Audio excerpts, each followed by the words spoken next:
Are you a teen writer that wants to get published? I was, and in this video, I'm going to talk to you about the top 5 things that I learned by self-publishing my book in high school, and what things that I would do differently if I could go back and do it again.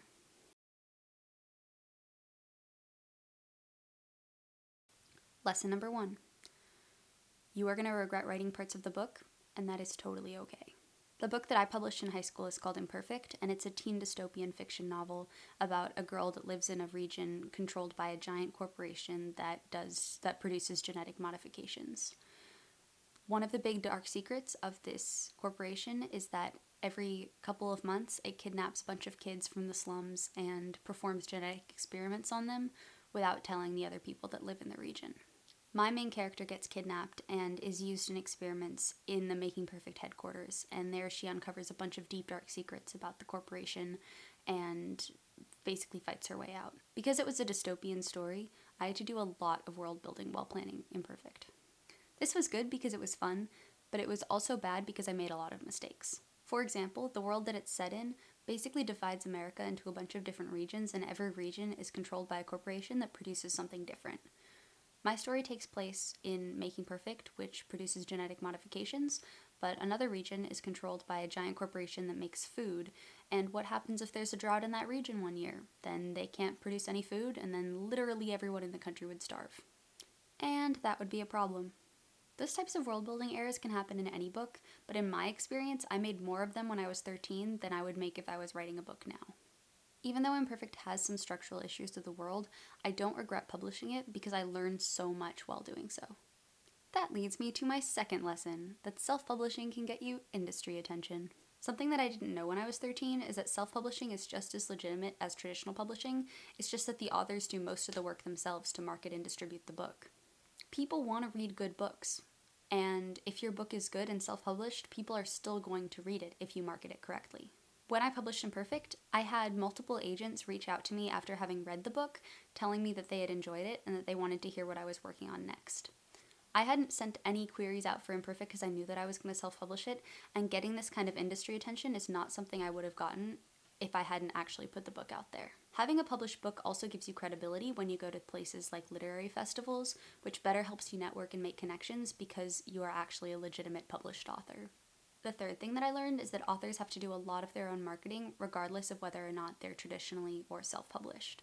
When you self-publish a book, you are learning hands-on exactly how to market and distribute it. It's one thing to read a lot of books on it, and it's another thing to actually be able to test out the methods that you're reading about on your actual book that you've just published. It's so much easier to figure out what works and what doesn't, to get the hang of running ads, to start building a newsletter, to start communicating with people and posting on social media, etc., when you actually have something that you're going to promote. It also forces you to really put yourself out there and advocate for yourself in a way that's pretty scary.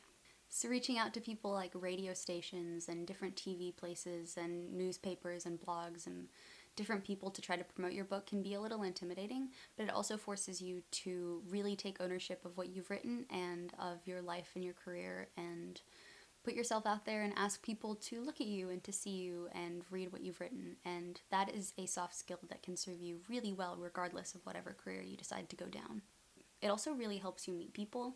I met a lot of people, from agents to editors to fellow authors to people in the industry, and had a lot of really interesting conversations with them, and I learned about all of the different trends in the industry and how people actually get started, and I was able to network a lot in a way that I wouldn't have had I not actually had a book. Marketing is hard. Writing a book is hard. And by stepping into this industry and learning as much as you can about it firsthand at an early age, it gives you a really big leg up when you are trying to do it for real, if this is what you actually want to do with your life. 4, readers won't care that you're a teen author. People want to read good books, and they're not going to judge your book differently based on whether or not you were a teenager when you wrote it. All of the problems that you might have with your story, people are going to see, and they're going to judge, and they're going to write reviews based on that. They're not going to go any easier on you knowing that you were 13 when you wrote it. I was really daunted by this when I first put out Imperfect because I had a lot of people really like it, but I also had a lot of people absolutely tear it apart and find every single world building inconsistency and problem that they had with it and make it very, very clear that they did not like the book. And it was very sad to me. But I also had people that really loved the book and would send me really nice emails telling me how much it meant to them and how much of themselves they saw in it and how they usually don't love reading but they really loved this book. It was a balance because the negative reviews helped test my confidence and taught me how to deal with criticism and people not necessarily loving my work and me knowing that that was actually okay. And the positive reviews made me feel good. Lesson number 5. Years later, nobody will hold it against you that you wrote a book as a teenager. This is not going to be some sort of deep, embarrassing, dark spot on your life or your career. It literally never comes up in conversation unless I either bring it up or on the off chance one of my friends will find me on Amazon and talk to me about it. This is surprising, but when you stop trying to sell books, people typically stop buying your books.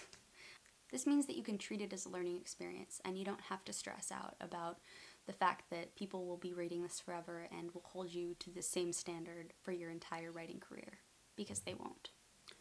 Essentially, what I want to say with this video is putting yourself out there takes guts, but there is really no better way to learn how to market and publish a book than just by biting the bullet and self-publishing your book. Even as a teenager, you can write stories that people want to read and will actually enjoy, and you can learn so much about how to do things like build websites and create email marketing campaigns and to network and meet people and other authors. And you can learn way more about that than you can by just reading about it and reading articles and watching people on YouTube talk about it. I highly recommend that if you have a book that you're writing or that you've written or you want to write, that you finish writing it, and if it's ready to go out there, just go and publish it and get it out there and get people reading it. And if you have any questions about how to publish your book or how to market it once it's already published, subscribe to my channel because I'm going to be making a lot of videos about all of those things. Also, if you want to read Imperfect, the book that I published in high school, follow the link in the description because it will take you to the page where you can download a free copy and you can read it. That's it for this video. Make sure that you like and subscribe to my channel for more writing content, and stay tuned for another video coming your way next week.